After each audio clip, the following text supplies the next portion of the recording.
Mr. Nimbalkar, Mr. Pandit, Mr. Mathur, Dr. Saurabh, Mr. Anand Limay, distinguished ladies and gentlemen. It gives me great pleasure to be with you this evening. I deem it an honor to have been invited to deliver this address in the memory of Shri B.G. Deshmukh. I had the privilege to meet with Shri Deshmukh only once, and that was in 1985 when I was with the permanent mission to the United Nations in Geneva, and that's where I met him. I pay my tribute to Shri Deshmukh. He was obviously a very multifaceted personality, a distinguished administrator and a builder of institutions. And as we just heard from Shri Nimbalkar and from Mr. Kshatriya, he had varied interests, and in a remarkable career he made significant contributions towards the strengthening of our administrative system.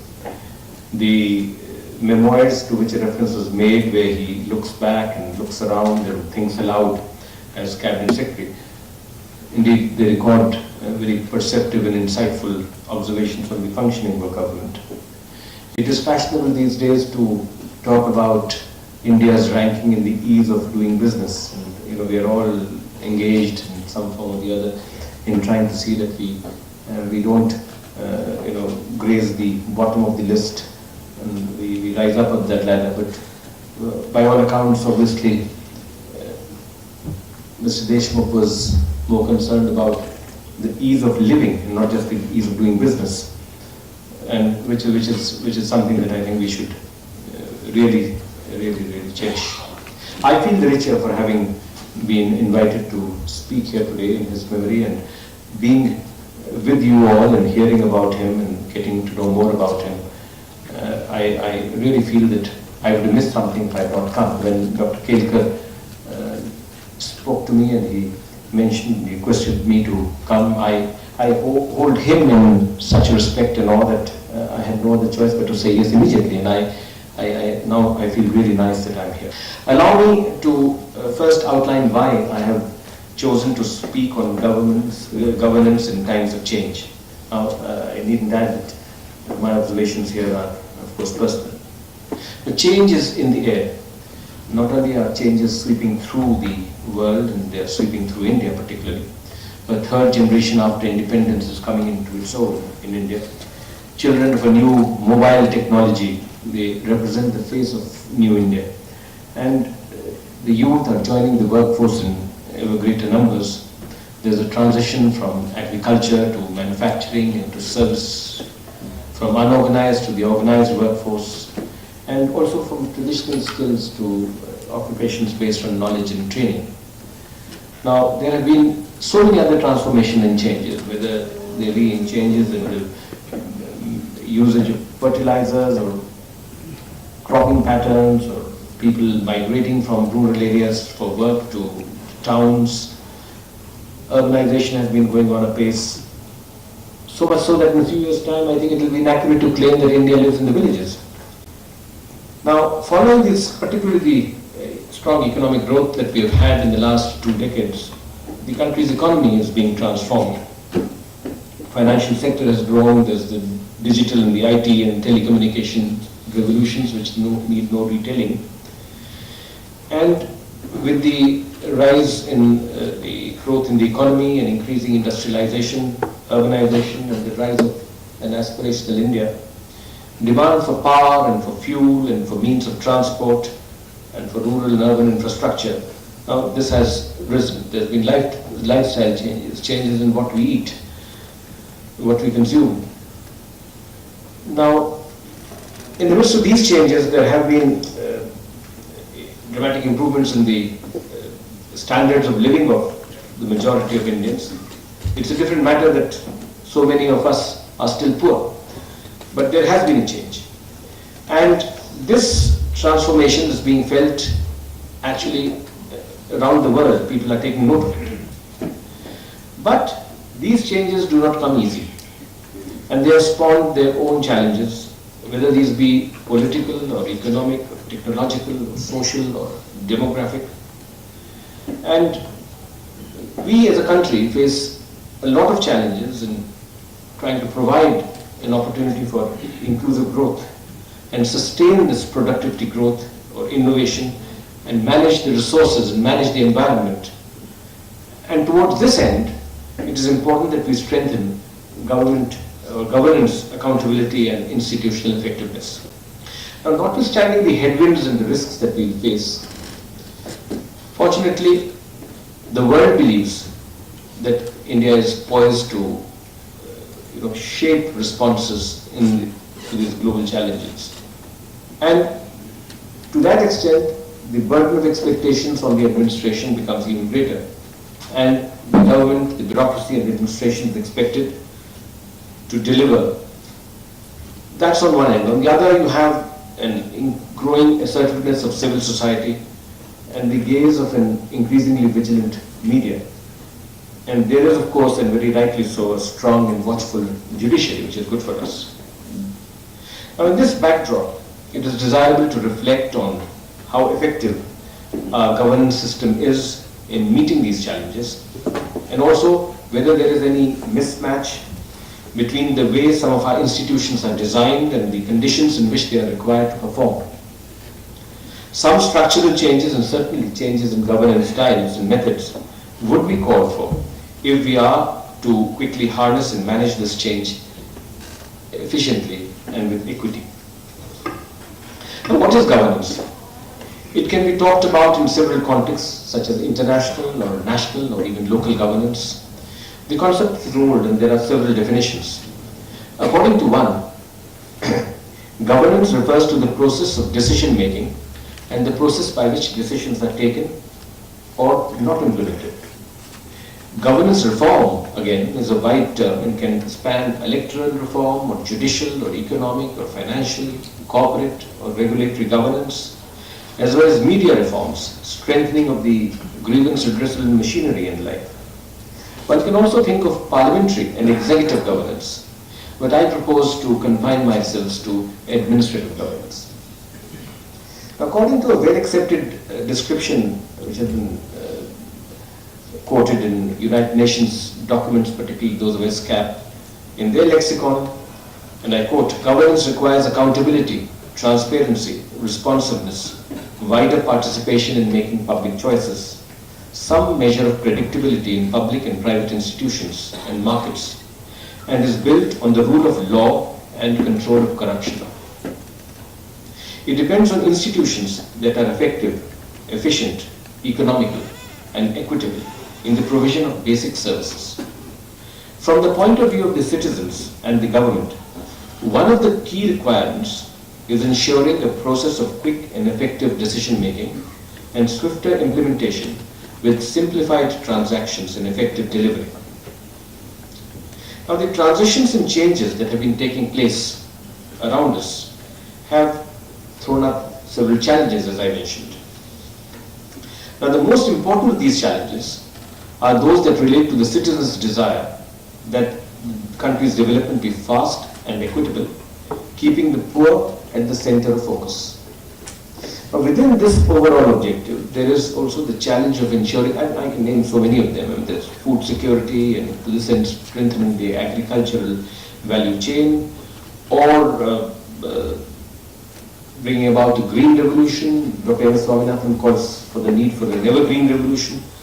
Now, there is a need to address rural indebtedness, the issues of health coverage, providing quality education, affordable housing, clean drinking water and sanitation, making available urban amenities in rural areas, improving civic amenities in towns and cities, and something to which the residents of Pune are, of course, totally alive. And now also the development of smart or smarter cities, construction of roads, highways, development of ports, strengthening of power discoms, increasing coal and mine production, cleaning rivers, revitalizing public sector units, skilling a large workforce. Now we have 1 million people, actually more than 1 million people, who are joining the workforce every month. And this trend is likely to continue for the next 20 years at least. So we need to improve, I mentioned about ease of doing business, making India a manufacturing hub, strengthening the financial and banking sectors, ensuring financial inclusion, reducing subsidies? And what about reducing social tensions, tackling left-wing extremism, curbing ethnic conflicts, securing our borders and our seas? So the list could go on. Now, both the central government and the state governments are trying to address these issues. And the other things that happened along the way, in a recent development, the states now are about to feel financially more empowered now that the recommendations of the 14th Finance Commission for the period 2015-16 to 19-20. Now they have come and they have recommended substantial enhancement in the share of the states in the centre's divisible pool of resources from the current 38% to 42%. They have accepted, the government has accepted this. Now this is the biggest ever increase in vertical tax devolution that we have seen in India, and it's been estimated that the increase because of these Finance Commission recommended transfers in 15-16 over 14-15 will be about a little over 2 lakh crore rupees. On a net terms, it will be a little about 1.5 lakh crore rupees. Now this is a tectonic shift, and it will have a bearing on the manner in which the centre and the states relate to each other. And it imposes on the states an urgent need to improve the efficiency of expenditure, to focus on utilization, on targets and on outcome, on delivery of services, and most particularly on benchmarking of social sector expenditure, while at the same time trying to ensure fiscal consolidation. Then there is the proposed introduction of the GST. Now when the new tax structure actually takes place, it will impact on the role, among other things, on the role and the manner, particularly in which the central excise and the customs services operate in their operations and the role of their officers and officials. And it may have a direct, indirect impact on the income tax side also. So again, it throws up, among other things, it throws up governance issues. Now if economic reforms have to gather mass and speed, now it is imperative that we address some of these fundamental issues of governance. But I think you can't, I wouldn't like to treat it as discrete events or discrete issues, because governance is mostly about an ecosystem, and from the perception, my perception as an administrator, I would really regard it as a continuum of sorts. It's a sort of journey for me and for my colleagues and others, in which the landscape gradually changes, and it's not as if sometimes there are sudden events. Many of them might be designed and some might be unforeseen. Now, if I look down and look back at that journey, you will find that many ideas have been thrown up from time to time to improve the system of governance. One recent example, and this is something not new again, and it's been talked about from time to time, that's the idea of merge and downsizing of ministries. Now, this is something which the present government actually has tried when the ministries were, portfolios were allocated and the ministries were organized. Other measures, again, on which the current government is also engaged is about simplification of forms and procedures, and we're trying to do away, we actually done away with affidavits, and so we want self-certification. Why should somebody have to go and get some gazetted officer or such like to attest forms? And there have been attempts, but these are most sporadic, at privatization or agencyfication of some aspects of governance. The Second Administrative Reforms Commission, they came up with a host of recommendations, many of which are being implemented. One major development, a change that I noticed in the so-called journey of about governance is the perceptible transition from patronage-based governance to a rights-based one. And numerous laws have been enacted, and some more are on the anvil, to assure these rights. And along the way, the bureaucracy has also become more accountable, so we would like to think at least. And government systems are in the process of becoming more transparent. Maybe not transparent enough. I don't say that we've achieved the level of transparency that should be there. And many of these developments maybe have been forced upon the bureaucracy of the government. And many of the changes have come about primarily because of, in recent times at least, because of the advantage of information technology. Because for the mass of our citizens, the most transformative aspect of change that can take place, what government can offer is speed.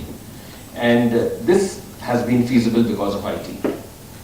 So we have a number of mission mode projects coming up under the National E-Governance Program, the NEGP, and many of them are in the state sector, and trying to streamline many back-to-back processes, creating citizen-centric systems and devices. You have the unique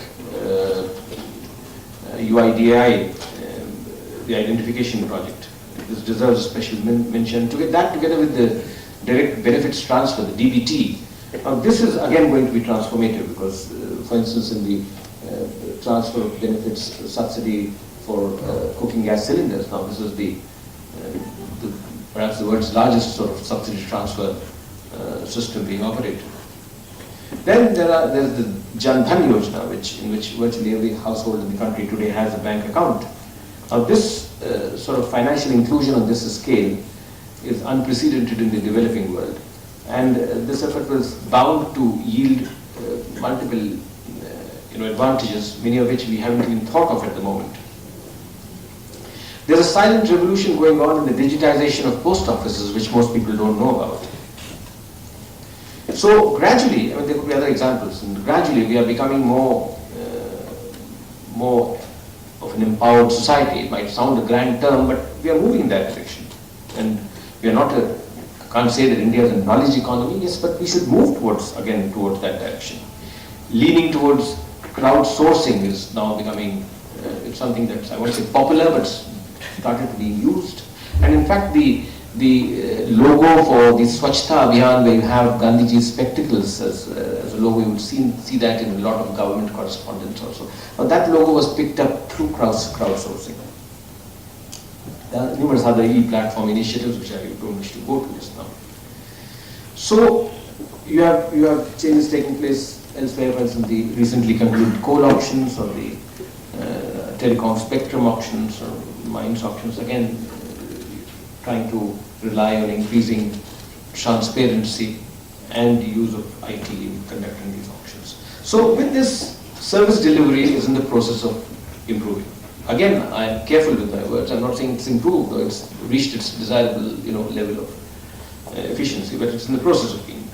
You have the system of maintaining or updating land records, which in various states, it began with Bhumi in Karnataka. All of the states have now they've tried to catch up, and you have the system or issuing of licenses, passports, even building roads and using tolling methods. Now, all of this is seeing a certain change. The PPP models have been successful. There was a certain troubled relationship with PPPs for some time, but now it's becomes more successful. And but there are areas where still nothing much is, you'll rightly say, has happened, and accounting, budgeting, where progress has been patchy. Now, a lot of these changes come about because of public pressure or because of the example set by the private sector, and the push comes from outside the government system, or maybe from an external aid agency, or from the World Bank or some multilateral agency, or success stories of some other countries. And sometimes the innovation, the change can be totally home invented, emerging from experience, or maybe sometimes forced by circumstances. Now, I'd like to very briefly just mention two or three, a couple of illustrations from my own experience. And one is that it's almost right to say now that what gets measured gets done or gets managed. Now, a recent example of this was the performance management system that was started in the central government. This is colloquially known as the Results Framework Document, RFD system. Now, the process involves the preparation of a results framework document by each department, in which the department highlights their objectives and their priorities and their targets for the financial year. And some states have also begun to adopt this now. It's proved popular. In fact, in some countries surrounding India, our neighboring countries in SAARC have expressed an interest in it, Sri Lanka, for instance, Bhutan. Now, it's still in the process of getting ingrained in our work culture, but it's a very promising and sound concept.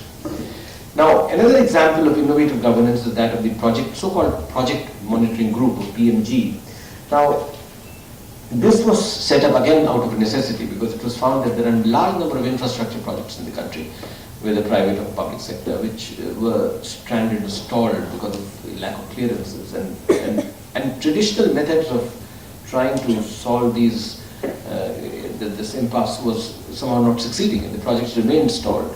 And then it was decided to set up a group which we christened it the Project Management Group, or the Project Monitoring Group, called PMG. And I think it was felt that getting these projects going was critical to the success of this initiative, and it wouldn't be allowed to fail. And that's why it was decided to locate it in the Cabinet Secretariat. So if you view it from a traditional bureaucratic lens, the methodology the group has adopted is well, I won't say unconventional, but different from the way the routine file and correspondence, because here the officers, senior officers, they get together, sit across the table, thrash it out there and then, and put up the results, the minutes of the meeting before they disperse. It's on the net. So whichever industry or project whose project is stalled and it's been taken up for consideration, they can know immediately what's been the decision. And a large number of projects that had been stalled, they have crossed the hump, and it's proved successful, and many states have now started applying the same process. So nothing very great, it's actually a simple, good old sitting across the table and solving it, but then the way the bureaucracy normally tends to function, it was a departure from that.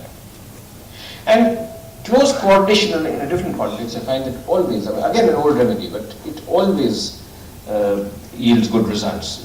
And I saw that myself in when we tackled the, in the preparation for the aftermath of or during, for instance, cyclones, when Cyclone Palin came and then Cyclone Hudhud, and where we would meet with up to 16 agencies. I would meet them sometimes twice a day and sometimes late in the night, but just to ensure that everything was in place before the cyclone came, and then during and after. And so again, examples of where I think it was a matter of some satisfaction that we got the report. There have been changes in institutional structures too. The most striking of these has been the winding down or winding up, I would say, of the Planning Commission, and in its place the setting up of the Niti Aayog. Now this institution is intended to nurture open, transparent, accountable and purposeful style, as it says in its resolution, of governance. And it'll try to facilitate and empower these critical elements of good governance, make it people-centric or participative or collaborative. So, well, all this is intended to improve the whole ecosystem. But from all of this, if one thing were to stand out, I would say that it is the ability to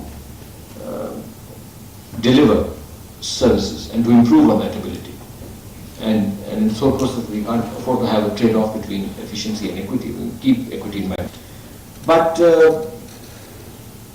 there are so many areas where we haven't succeeded. At least in large parts of India, we haven't succeeded. Now, just elaborate a bit on urban governance. Now, the census of 2011, and I have some figures here, they put the urban population of India at 37.7 crore. Now, this constitutes 31% of the total population of the country. And while the growth rate of the rural population was 12%, that of the urban population was 32% in the decade ending 2011. And the number of statutory towns increased from about 3,800 to 4,040, 41. And census towns from 1362 to 3892. And this is in a scenario where a large number of households don't have toilets or a source of drinking water. 19% don't have a source of drinking water inside their house, and no bathing facility, and So we obviously need a scientific approach to manage our urban affairs, and it cannot be business as usual. Now, we require an effective strategy to meet a reasonable proportion of expenditure on municipal services through levies and taxes and rates and user charges. And we try to encourage they should increase the tax base and the efficiency of tax collection. And many states are using IT tools for this now. But I don't. I mean, Pune is an exception. But I think in most urban local bodies there's still a problem. One is, of course, the lack of will on the part of the urban local bodies to take tough decisions for reform. The Urban Renewal Mission, the JNNURM, was started with great hopes that it would be a reform measure. Unfortunately, there wasn't much reform that came out, because the problem was that it started operating like a normal scheme. So the reform bit was, not achieved. So I think for this, again, there's a learning there, because apart from trying to push the reform bit, you have to benchmark services. And and it's not just a reporting mechanism, you must have a reporting mechanism, and well, you benchmark it for cross-city or cross-state or cross-country comparison, and it becomes a tool for undertaking an objective performance analysis by different agencies, by local bodies, whoever wishes to study or to improve on their performance. And linked to this in urban management is the absence of an efficient cadre of officials who are well versed in municipal management.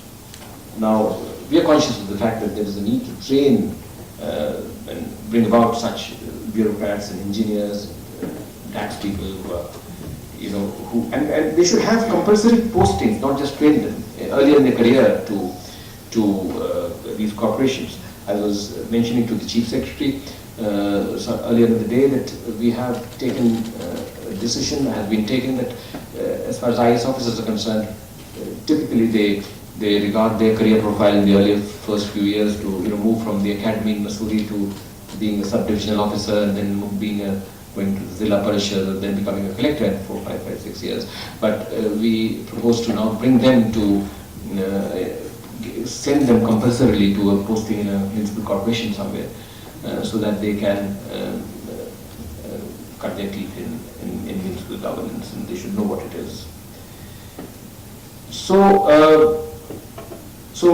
we need to train our people, we need to empower the city administrations and build capacity. And I think we'll also have to tap into the experience, the expertise of the private sector for this.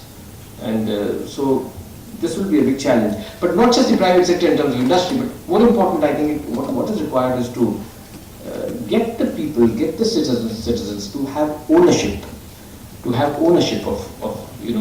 the goal, what's happening. And this is something which, a problem that hits us hard when we try to, for the Swachhta Abhiyan, which the Prime Minister has been very rightly emphasizing a lot on, and we're trying to spread the good word that, this is something that, it's a problem that we face all over India.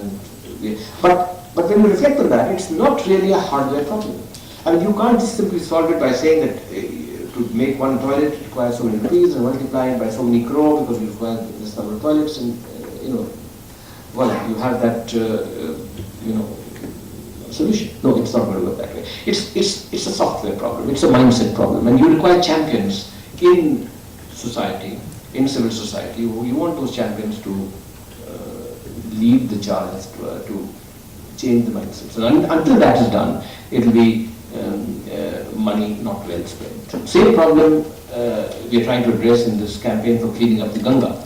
Now, river cleaning, again, we had GAP 1, we had the Ganga Action Plan 1, we had Ganga Action Plan 2. A lot of money was spent, but the results were suboptimal. And I think we're trying to get the learnings from that experience and see that this time we don't repeat those mistakes. Now, well, I've spent so much time on urban governance, but I think an enlightened audience like we have here today, I don't think really would have required this elaboration on municipal issues, because Pune is an example, a good example of all that a good urban centre should stand for. And you have a relatively good, as far as the municipal and urban administration is concerned, you have a relatively good financial performance, and you're able to make those investments. You have examples of public-private partnerships and local government initiatives for local governments. Now, Pune residents may not be fully satisfied with the services that they have in this beautiful city of yours, but so many of you would know that other cities have a lot of catching up to do. And one of the reasons for this, I think, is the enlightened nature of the citizens, the concerned citizens here. And so this again, I think, brings me back to that, to the importance of ownership and being involved. Now, in reflecting on governance, I think on these issues, attention needs to be given to the structure of the government and its machinery. Now, we have realized over the years that conventional hierarchies don't seem to be working in many instances, and actually that is the reason why we have to set up these so-called missions and mission directorates and special purpose vehicles, and we have these SEZs and, for industrial corridors and for some things which are very, very critical and important, we set up a separate mission. Now that is, or maybe you have a different governance structure for the metro, Delhi Metro for instance, different corporate structure. Now this is tacit acknowledgement of the fact that we have to come up with something innovative in terms of structure. Now, it's not that I'm saying something which others in government don't know or that you're not aware of, but I think the central government and the state governments, they have, I think they acknowledge some of the genuine criticisms and the challenges, and they're working to resolve them. So as I mentioned earlier, there are numerous examples of good work that's been done. And I think the realization is there, the effort is there to have greater focus on strategic outcomes and to have a less prescriptive approach and a stronger emphasis on collaboration between services and across sectors. But we have to change the mindsets along the way, and maybe one of the ways to do that is training, and that is again something which I was very happy to learn here from the Chief Secretary and from Mr. Limay, that Yashoda has been adopting innovative ways of trying to not only raise resources but to enlarge its imprint on training and in training.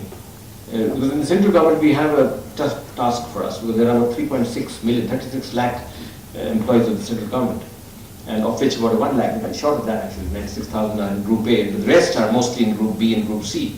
And we are able to cater to in Group B and C, we are able to cater to the training needs of 19,000, which is far short of the total number.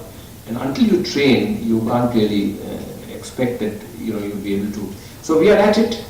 We have to do it, and we realize it's a big task, but we want to do it systematically, and we're going to do it. And we, of course, at the senior level, we send people for training, different institutes, different universities, send some even abroad, much to the dislike of expenditure secretaries and finance secretaries, because they take a dim view of this practice, spending money, but I think train we must. Now, in the context of administrative governance, I think I will be failing if I don't refer to the raging debate on the style of governance in the Indian bureaucracy.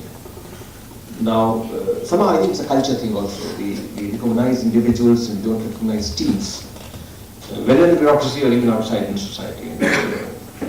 So, certainly we have to emulate the culture of having teams, and some of the foreign universities, leading universities, they virtually change your genome to ensure that you have a collaborative sort of approach. And this time, we celebrate the Civil Services Day every year on the 21st of April. That was the day when Sardar Patel first addressed probationers in the Metcalfe House.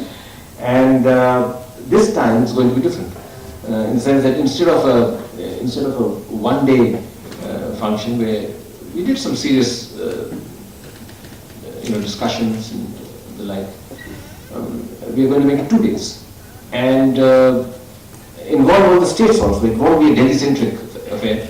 Every state capital is going to do it, and there hopefully the chief ministers also will take an interest.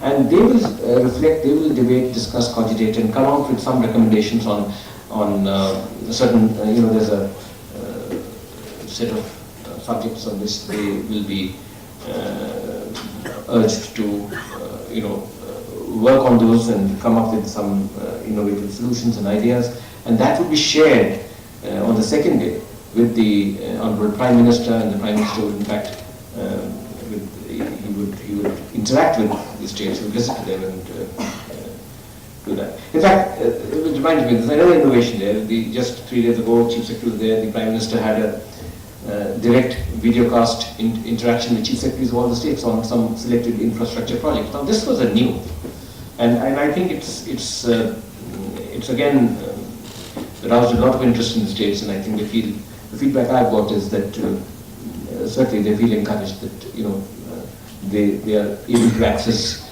intervention and help from Delhi when it's required.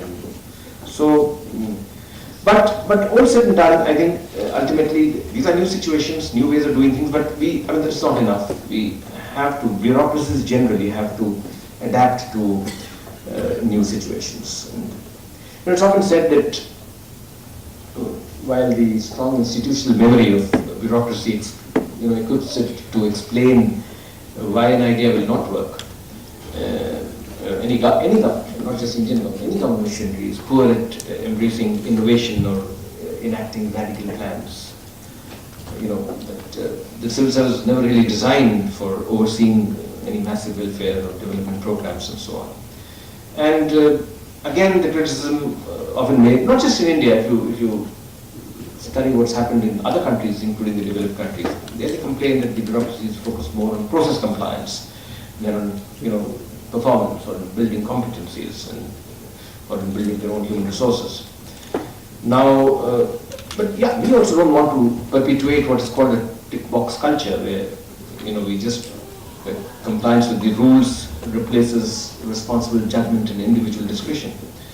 Now, this is particularly important because decision making, and especially the context in which governments operate, state governments included, they become more complex. The issues have become more complex, and so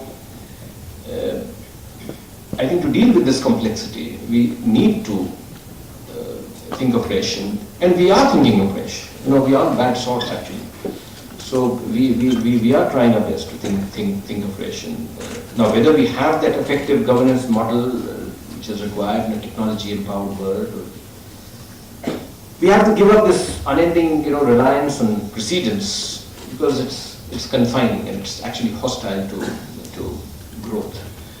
Now, in this context of precedents, it was a remarkable coincidence because Chief Secretary in the afternoon he had just mentioned about Dean Paul Appleby, who was an American, and I had thought of that myself. In fact, I brought a quote about Appleby. Now, Dean Appleby was a distinguished American academic, and he was and also a civil servant who had been invited by Pandit Nehru in 1952 or 53 to appraise and advise on the state of our public administration. And he submitted 2 reports. But I would like to quote a paragraph of one of the reports in which he very trenchantly he observed, and I quote, "By reliance on excessive procedures of cross-reference," and I'm mentioning this in the context of reliance on precedents. So by reliance on excessive procedures of cross-reference, there has been built an extraordinary evasion of individual responsibility and a system where everybody is responsible for everything before anything is done. So you go around, law may also see, and finance may also see, so it goes on for a year. Now, unfortunately, it cannot honestly be said that 65 years later, this ill has been completely wiped out, but we are trying. And actually, there's a disturbing corollary, if I may say so, that not only is there excessive sharing of responsibility for action before the act, there is, too little review of what has actually happened after the act. So, I try to keep getting it also that these review functions, high-level functions, should be performed in a high-level way, and we can't have some procedure which is given to smallness or slowness, because that will not help us. Now, one more quote. This is procedure, not procedure, but actually procedure by itself is not all evil. It's been said that history of American freedom is the history of procedure. Now, in this context, the other quote that I have is Bailey's paradox of procedure. Now, that's the same procedures that are the friends of deliberation, order, and equity are also at times the enemies of progress and dispatch. In addition, some procedures are simply inept in spite of the goodwill in their creation. In other words, technique can triumph over reason.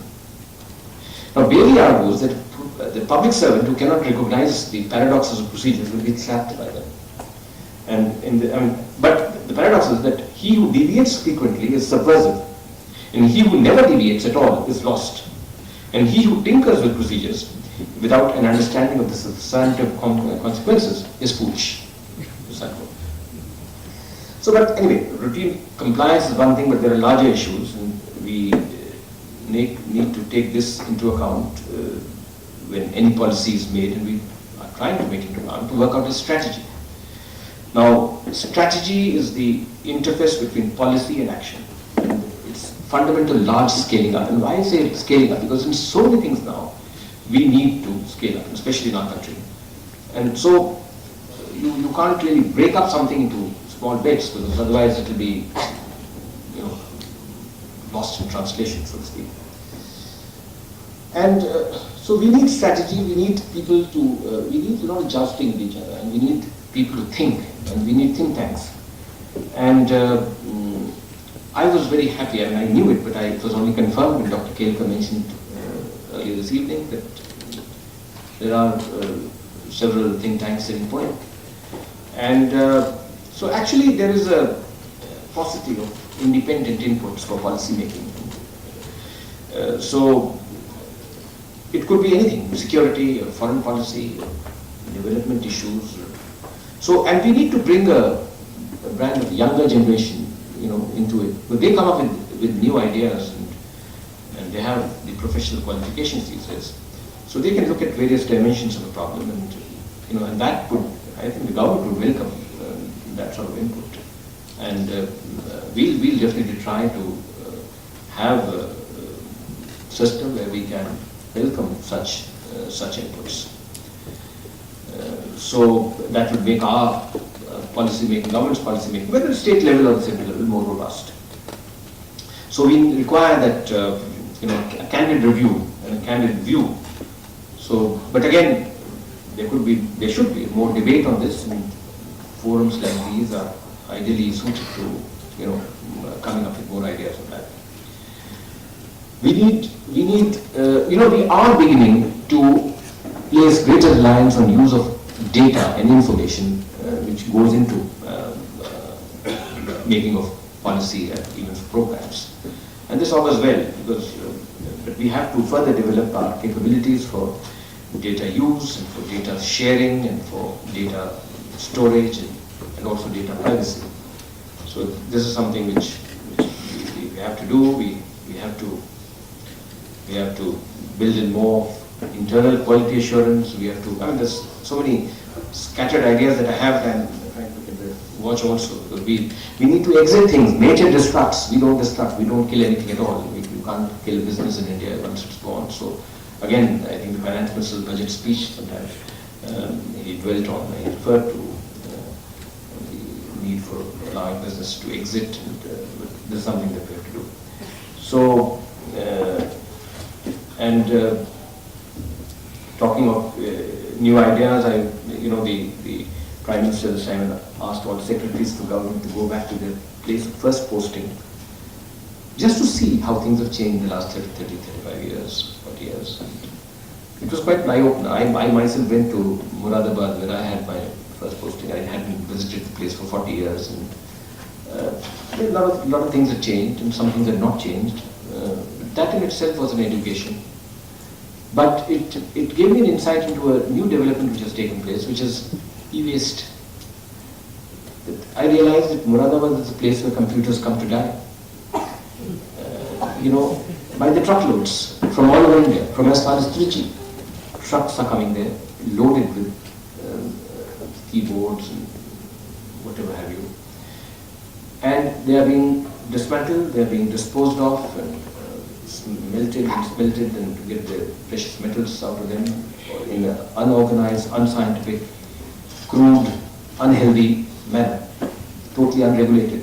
Now this is a challenge, again a challenge that we have, and we'll have to do something. Some towns are doing it. I'm told Pune also has some, I don't know the details, but Baroda for instance has some system. But considering that the total imports of electronic hardware, the import bill for electronic hardware in the country is going to exceed the oil import bill for India in the year 2020, just 5 years away. You can imagine the gravity of the problem that we are going to be up against. So this is again something which civil society has to join hands with scientific agencies, with government agencies, with regulatory agencies, and we have to find a solution.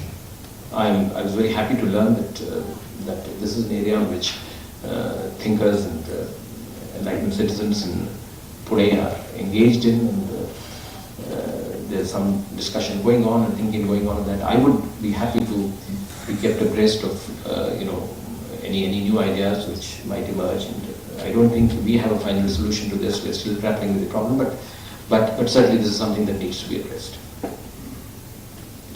So I don't know. I've covered a number of issues. Some of them well disjointed about process and culture and need for more accountability and I think within the government system also. I mean, unless we have trust, trust within government, trust between government and society, trust between government and central and state governments, we won't get optimum results. The whole thing, in fact, the whole governance system itself, if you look at it, is really built on trust. You can't.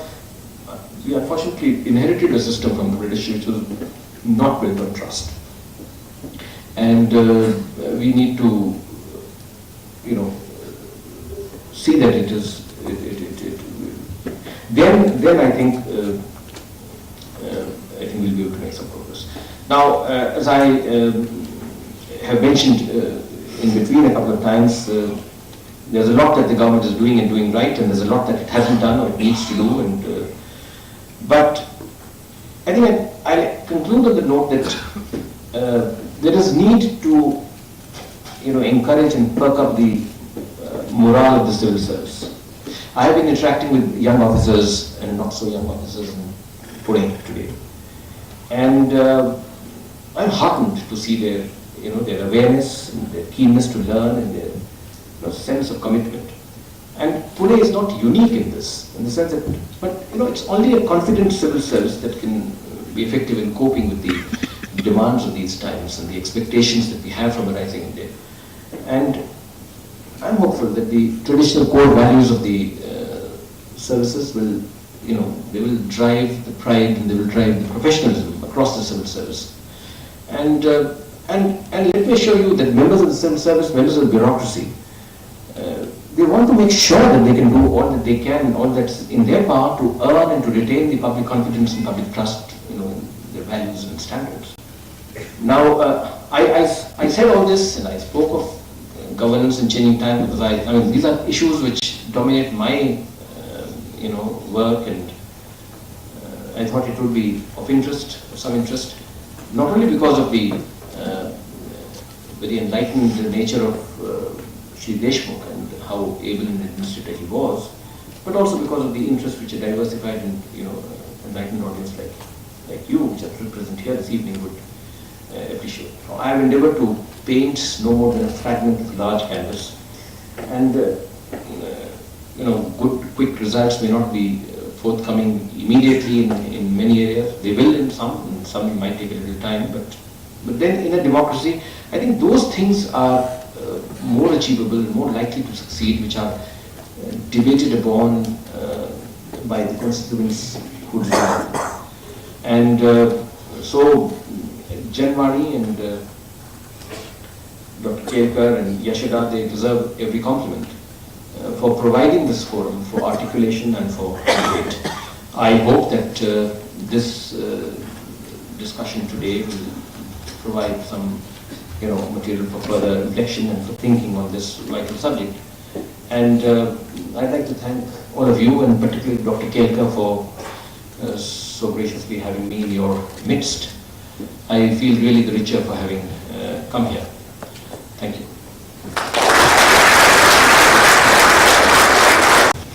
Thank you very much, sir, for your enlightening and insightful invocation on the topic Governance in Times of Change.